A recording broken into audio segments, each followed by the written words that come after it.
বাংলাদেশ থেকে প্রতি বছর 25 লাখ বাংলাদেশি ইন্ডিয়াতে ট্রিটমেন্ট নিতে যায়। ট্রিটমেন্ট নিতে যাওয়া কোনো সমস্যার কিছু না। আমারও যদি প্রয়োজন হয় আমি প্রয়োজনে ইন্ডিয়া হোক, থাইল্যান্ড হোক, মালয়েশিয়াতে অবশ্যই যাব।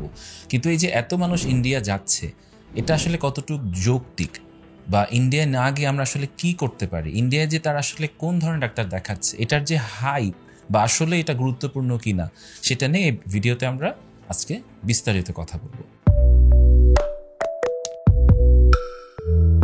প্রথমেই আমরা একটা প্রশ্নের উত্তর জানার চেষ্টা করব যে বাঙালিদের দেশপ্রেম এবং ইন্ডিয়ানদের দেশপ্রেম, এটা দিয়ে আমি শুরু করছি। আমরা যদি খেয়াল করলে দেখি বাংলাদেশে প্রচুর ভালো ডক্টর আছে। আপনারা অনেকের নাম জানেন, যেমন professor ABM Abdullah sir, Abid Hossain Molla sir পেডিয়াট্রিক্সের একজন বিখ্যাত প্রফেসর বাংলাদেশের, MR খান স্যার, তারপর MSI মল্লিক স্যার আমাদের সাইকিয়াট্রিতে, এরকম প্রচুর, তালুকদার স্যার পেডিয়াট্রিক্সে, আমি অসংখ্য মানুষ বলতে পারবো। আমার একজন প্রিয় স্যার শহীদুজ্জামান স্যার অর্থোপেডিক্সের, অসম্ভব ভালো মানুষ। তারা জীবনে কত সহস্র মানুষের যে হেল্প করেছে এটা আসলে গুণে শেষ করা যাবে না।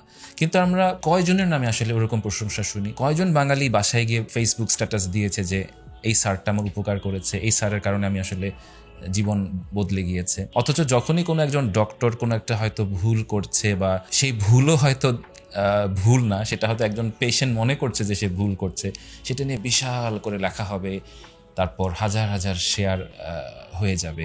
এটা আসলে কতটুকু যৌক্তিক? কম্পেয়ার টু আপনি যদি ইন্ডিয়ানদেরকে দেখেন, তারা কিন্তু নিজ দেশের মানুষের সমালোচনা, বদনাম কম করে, তাদের মধ্যে দেশপ্রেম অনেক বেশি। ইন্ডিয়ান ডাক্তারদের যদি আমি বলি, ইন্ডিয়ান ডাক্তাররাও যখন ইন্ডিয়ান একজন সার্জন, তারা সবসময় 20 জন সার্জনকে প্রশিক্ষণ দিয়ে যায়। বাংলাদেশের ক্ষেত্রে এই জিনিসটা আমরা কম দেখি। সো ওভারঅল বাংলাদেশের মানুষ এবং ইন্ডিয়ান মানুষদের দেশপ্রেমের একটা বড় প্রবলেম আছে। বাঙালিরা নিজের দেশের মানুষকে দেখতে পারে না। বাঙালিদের মাঝে রিভার্সড রেসিজম আছে, রিভার্স রেসিজম। আমরা নিজেদেরকে নিজেরা পছন্দ করি না এবং আমরা অন্য জাতিকে নিজের চেয়ে সুপিরিয়র মনে করি। এই আলোচনায় এই অংশটা বোঝা খুব জরুরি। বাঙালি এই মানুষপট বোঝাটা খুব জরুরি। এরপর আমরা জানার চেষ্টা করব যে ইন্ডিয়ান সব ডাক্তাররা কি আসলে ভালো? আমরা যে দেখাতে যাই সবাই কি ভালো ডাক্তার? এই যে জার্নালটা দেখতে পাচ্ছেন, হ্যাঁ, ইন্ডিয়ান মেডিকেল অ্যাসোসিয়েশনই বলছে যে সে দেশের 45% ডক্টর ওয়েল ট্রেইনড না। তার মানে তারা আসলে ভালো ডক্টর নয়। প্রতি 2 জনে একজন ডাক্তার ইন্ডিয়াতে ভালো না। এই যে আমরা মনে করি যে বাংলাদেশের সব ডাক্তার খারাপ, সব ডাক্তারের ব্যবহার খারাপ, আর ইন্ডিয়ার সব ডাক্তার ব্যবহার ভালো, সব ডাক্তার কোয়ালিফাইড, এটা যে কতটা বড় ভুল, মিথ্যা কথা আপনারা এখানে দেখতেই পাচ্ছেন। ইন্ডিয়াতে ভালো ডাক্তার নেই তা কিন্তু আমি বলছি না। ইন্ডিয়াতে অবশ্যই ভালো ডাক্তার আছে, ভালো হসপিটাল আছে, বাট তাদের নিজস্ব মেডিকেল অ্যাসোসিয়েশন বলছে যে এখানকার 45% ডাক্তারদের ঠিকমতো মেডিকেল ট্রেনিং নেই এবং তারা সরকারি হাসপাতালে পর্যন্ত বসছে। এই জার্নালগুলোর নাম আপনারা দেখেন, এটা কিন্তু রয়টার্স, এটা কিন্তু যেনতন্য পত্রিকা না, এটা কোনো ফালতু পত্রিকা না, এটা একটা খুবই নাম করা আর্টিকেল। কলকাতায় 500 জন ডাক্তার ভুয়া ডাক্তার। আপনি কোনোদিন বাংলাদেশে সম্ভব যে আপনি ঢাকা মেডিকেলে বা সোহরাওয়ার্দীতে গেছেন, সরকারি হাসপাতাল যেখানে ভুয়া ডাক্তার দেখবেন? অসম্ভব। সরকারি হাসপাতালে বাংলাদেশে আপনি ভুয়া ডাক্তার দেখতেই পাবেন না, বাট কলকাতায় 500 জন সরকারি হাসপাতালে ইনক্লুডেড ভুয়া ডাক্তার পাওয়া গেছে। অথচ আমরা এই সকল জায়গাতে চিকিৎসা করতে যাই এবং আমরা মনে করি যে ইন্ডিয়ার সব ডাক্তার বোধহয় ভালো।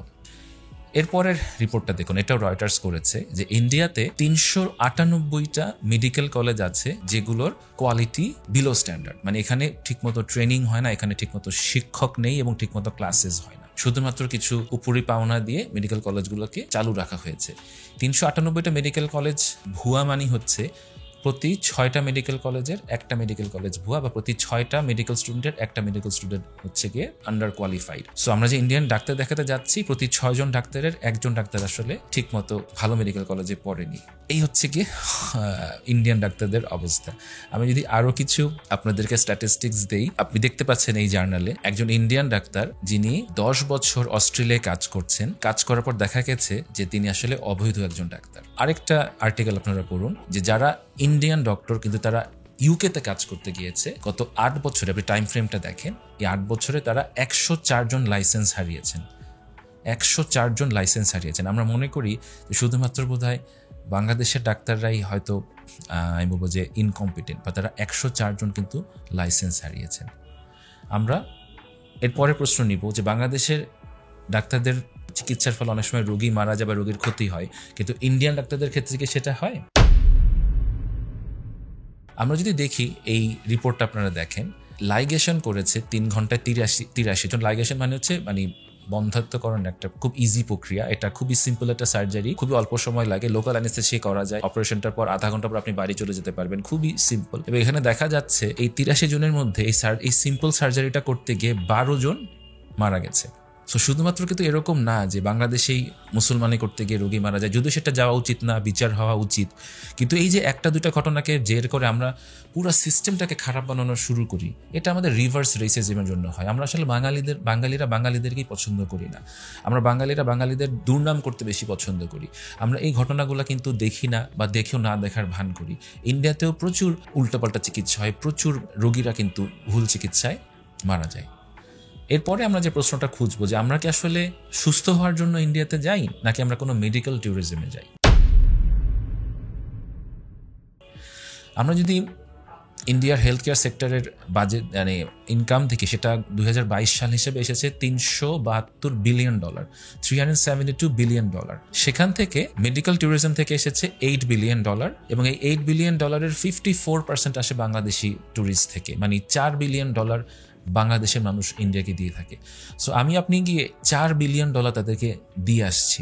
জার্নালটা দেখুন, বিএমসিতে ছাপিত হয়েছে যে ইন্ডিয়ান যে কর্পোরেট হসপিটাল, তারা নিজেরাই বলছে যে তারা 3 গুণ বেশি খরচ রাখে, যে খরচ রাখার কথা তার 3 গুণ বেশি খরচ রাখে। ওয়ার্ল্ড ব্যাংক পর্যন্ত তাদের একটা কনসার্ন শো করেছে যে ইন্ডিয়াতে চিকিৎসা কর্পোরেট হসপিটালগুলোতে এত কেন বেশি। বিএমজিতে ছাপা হয়েছে, আপনি এই আর্টিকেলটা পড়ে দেখুন, লেখা হয়েছে খুব স্পষ্টভাবে যে কর্পোরেট হসপিটালগুলোতে ডক্টরদেরকে বাধ্য করা হয় তারা যেন রোগীদের কাছ থেকে ম্যানুপুলেট করে বেশি চিকিৎসা দেয়, যে চিকিৎসা আসলে প্রয়োজন নয়। এই যে আপনারা বলেন যে ইন্ডিয়াতে গেলে ডাক্তাররা ভালো ব্যবহার করে, ভালো ব্যবহার আসলে এই জন্যই করে অনেক সময় যে ভালো ব্যবহার করে আপনাদের মন ভুলিয়ে তখন আপনাদেরকে পিষে কিছু খরচ বের করতে পারে, যেটাতে হয়তো সার্জারি দরকার নাই, সার্জারি করতে পারবে, যে টেস্ট দেওয়া দরকার নাই সেই টেস্ট দেবে, অতিরিক্ত খরচ করাবে। এটা খুবই খুবই কমন প্র্যাকটিস ইন্ডিয়ান কর্পোরেট হসপিটালগুলোতে। এমন কিন্তু না যে বাংলাদেশ কর্পোরেট হসপিটালগুলোতে এগুলো হয় না, এগুলো বাংলাদেশেও হয়, বাংলাদেশেও দালাল আছে।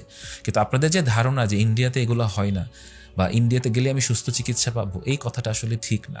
স্বাস্থ্যক্ষেত্রে দালাল এবং আমি বলবো যে ইনকম্পিটেন্ট যে প্রসিডিওরগুলো বা পদ্ধতিগুলো, সেগুলো বাংলাদেশেও যেমন আছে, সেগুলো ইন্ডিয়াতে আরও বেশি আছে, বাট আমরা জিনিসটা বুঝতে পারি না। ইন্ডিয়ার একজন হেলথ মন্ত্রণালয়ে কাজ করে সুজাতা রয়, ওনার রিপোর্টটা দেখুন, উনি বলছে বর্তমান এমন অবস্থা হয়েছে, এটাও 2021 সালে উনি বলেছেন যে তারা সরকারি যে ডাক্তার আছে ইন্ডিয়ান, সেগুলো একেবারে কোয়াক দ্বারা ভরে গেছে, তাদের সার্ভিস সে মনে করে যে কোয়াকের চেয়েও খারাপ। সো আমরা আসলে বেসিক্যালি একটা মেডিকেল ট্যুরিজমে যাই, যে মেডিকেল ট্যুরিজম ইন্ডিয়ানরাই প্রমোট করতেছে, ইন্ডিয়ানরা মার্কেটিং করতেছে, এবং সেই মার্কেটিংয়ে প্রলুব্ধ হয়ে আমরা চলে যাচ্ছি। এটা ঠিক যে বাংলাদেশের ডাক্তারদের ব্যবহারটা ভালো না অধিকাংশ ক্ষেত্রে। এটা একটা বড় কারণ হচ্ছে আমরা সবসময় সিনিয়র ডাক্তারদের কাছে যাই, যারা দিনে 60-70টা রুগী দেখে, যারা বুড়ো হয়ে গেছে, যাদের আসলে বিশ্রাম নেওয়া প্রয়োজন।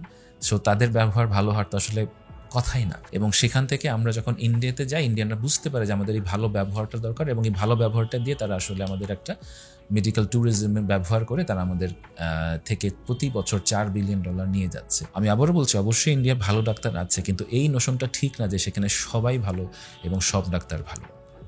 এর পরের প্রশ্নটা হলো যে আমরা আসলে তাহলে কি করতে পারি, আমরা কি ইন্ডিয়াতে যাব নাকি অন্য কোথায় আমরা যাব? আমি মনে করি 2টা দেশ আমরা খুব সহজেই চিন্তা করতে পারি ইন্ডিয়ার বদলে। একটা হচ্ছে গিয়ে থাইল্যান্ড, একটা হচ্ছে মালয়েশিয়া। এই 2টা দেশে আমার যাওয়া হয়েছে এবং আমার কাছে মনে হয় এই 2টা দেশেরই স্বাস্থ্যর খাতে খুবই ভালো সার্ভিস দেওয়া হয়। আপনারা থাইল্যান্ড যেতে পারেন, মালয়েশিয়া যেতে পারেন। ইনফ্যাক্ট আমি মালয়েশিয়ার কথা আরও বেশি বলবো, কারণ মালয়েশিয়া একটা মুসলিম প্রধান দেশ, আপনার এখানে খাওয়া দাওয়া হালাল থাকবে, এবং মালয়েশিয়ার মানুষও একটু সহজ সরল, তারা অনেক বেশি অতিথি পরায়ণ দেন থাইল্যান্ডের মানুষজন। মালয়েশিয়াতে যে সকল বাঙালি ভাইরা আছেন, আপনারা কিন্তু এই মেডিকেল ট্যুরিজম ব্যবসাটাও শুরু করতে পারেন। বাংলাদেশের প্রচুর মানুষ কিন্তু তখন মালয়েশিয়াতে যাবে, এবং জোর করে অতিরিক্ত খরচ রাখাটা হয়তো কম হবে, এবং মালয়েশিয়ার ওয়েদারও কিন্তু বাংলাদেশের খুব কাছাকাছি, এবং মালয়েশিয়া একটা ট্যুরিস্ট স্পট, আপনি ঘুরেও আসতে পারবেন। সো আমি খুবই হাইলি সাজেস্ট করবো যে ইন্ডিয়ার বদলে আমরা মালয়েশিয়া বা থাইল্যান্ডে কিন্তু যেতে পারি। আমরা ডেফিনেটলি চিকিৎসাও ভালো পাবো এবং আমাদের জন্য সেটা সহজ হবে। আমরা কি তাহলে একেবারে ইন্ডিয়াতে যাব না, বা বাংলাদেশে এই যে ডাক্তাররা যে ভালো ব্যবহার করে না, বা বাংলাদেশের ডাক্তাররা কিভাবে আরো বেটার সার্ভিস দিতে পারে, বা মানুষ হিসেবে আমরা আসলে কি করব? এক্ষেত্রে আমি যে জিনিসটা বলবো যে অবশ্যই ইন্ডিয়াতে কিছু কিছু চিকিৎসার জন্য আপনারা যাবেন, এখানে ইন্ডিয়াতে প্রচুর ভালো ডাক্তার আছে, ডক্টর ডেভি সিটির কথা আমরা শুনেছি, উনি অনেক ভালো ডাক্তার, আর অনেক অনেক ভালো ডাক্তার আছে, অবশ্যই আপনি যাবেন, কিন্তু গণহারে যাবেন না, সর্দি কাশি জ্বর হলে যাওয়া শুরু করে দিবেন না। সকল চিকিৎসা ইন্ডিয়াতে ভালো হয় না। বাংলাদেশে কি করতে পারেন, আমি কতগুলো সাজেশন দেবো। নাম্বার 1 সাজেশন হচ্ছে আপনি একটু জুনিয়র ডাক্তার দেখান।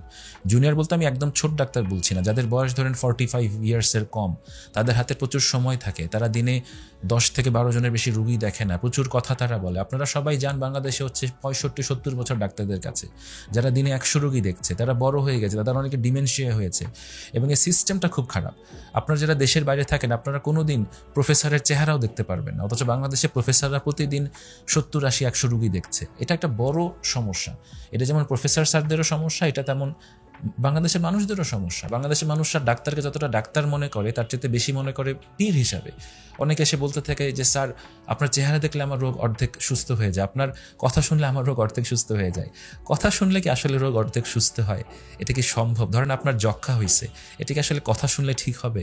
আপনার ধরেন পা ভেঙে গেছে, এটা কি কথা শুনলে ঠিক হবে? হ্যাঁ, কথা শুনলে হয়তো আপনারা একটু আন্তরিকতা পান, কথা শোনার দরকার আছে। আসল চিকিৎসাটা তো আসলে একটা বিজ্ঞান। এখানে সবসময় ডাক্তারদের মানে কাজের চাপের কারণে তারা হয়তো খুব সুন্দর ব্যবহার করতে পারে না, কিন্তু আপনার জন্য তো আসলে চিকিৎসাটা দরকার। এবং সেটার জন্য আপনারা, আমার কাছে মনে হয় সহজ সরল রোগের ক্ষেত্রে আপনারা সিনিয়রদের কাছে যেন আপনারা অনেক ভালো ব্যবহার পাবেন। আপনার যত বয়স কমতে থাকবে ডাক্তারদের তত ব্যবহার আরও ভালো হতে থাকবে। কিন্তু আমাদের দেশের সিস্টেমের কারণে এবং আমাদের দেশের সাধারণ জনগণের একটা হাইপের কারণে তারা অলওয়েজ এই সিনিয়রদের কাছে যান, যাদের বয়স হয়ে যাওয়ার কারণে তারা আসলে ভালো ব্যবহার করেন না। সো বাংলাদেশে থেকেও কিন্তু আপনারা ভালো সার্ভিস পেতে পারেন যদি আপনারা জুনিয়র ডাক্তারদের উপর ভরসা করতে পারেন। জুনিয়র ডাক্তাররা মোটামুটি 80-90% কেস খুবই ভালো সামলাতে পারে। যেগুলো খুবই কমপ্লিকেটেড, সেটার জন্য আপনারা সিনিয়রদের কাছে যান। আর দ্বিতীয় হচ্ছে, আমি আবারও বলছি, আমরা নিজের দেশকে ভালোবাসার চেষ্টা করি। এই যে নিজের দেশের ডাক্তার, পুলিশ, ব্যবসায়ী সবাইকে আমরা খারাপ ভাবি, এটা তো আসলে ঠিক নয়। প্রচুর ডাক্তার ভালো আছে, পুলিশ ভালো আছে, ব্যবসায়ী ভালো আছে, সকল জায়গায় ভালো মানুষ আছে। বাঙালিদের কাছে আমরা বাঙালিরা নিজেরাই ছোট না করি, তাহলে আমরা জাতি হিসেবে কিভাবে উঠতে পারবো? আপনারা প্রয়োজন হলে, আমি আবার বলছি, ইন্ডিয়াতে যাবেন, খুব সমস্যা নাই, কিন্তু কিছু হলে ইন্ডিয়াতে যাওয়া শুরু করেন না, কারণ ইন্ডিয়া মানি আসলে স্বর্গ না। এবং ইন্ডিয়া ছাড়াও আমি মনে করি বেটার অপশন হচ্ছে গিয়ে মালয়েশিয়া, থাইল্যান্ড, এই দেশগুলোতে যাওয়া, অথবা নিজের দেশে অধিকাংশ রোগের চিকিৎসা করা। বাংলাদেশে অবশ্যই ভালো ডাক্তার আছে, প্রচুর ভালো ডাক্তার আছে, আপনাদের একটু ধৈর্য প্রয়োজন এবং সঠিক জায়গায় যাওয়া প্রয়োজন।